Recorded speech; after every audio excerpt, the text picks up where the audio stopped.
we'll guide you through how to understand the meaning of Dropbox and maximize its potential for your needs.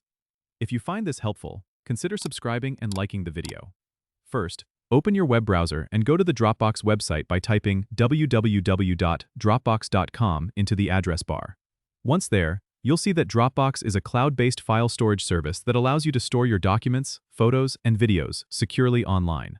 To begin using Dropbox, you need to create an account if you don't have one already.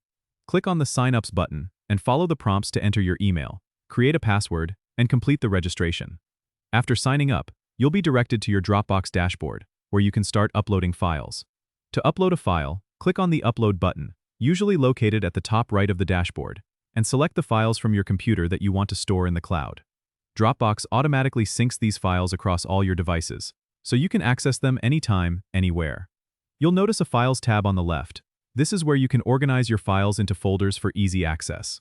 You can also share files or entire folders with others by clicking the Share button next to a file name and entering the recipient's email address. This makes collaboration seamless and easy. Dropbox also offers features like file recovery, which allows you to restore deleted files within a certain time frame, and version history, so you can revert to previous versions of a document. One of the key benefits of Dropbox is its ability to integrate with other apps and services, enhancing productivity and workflow.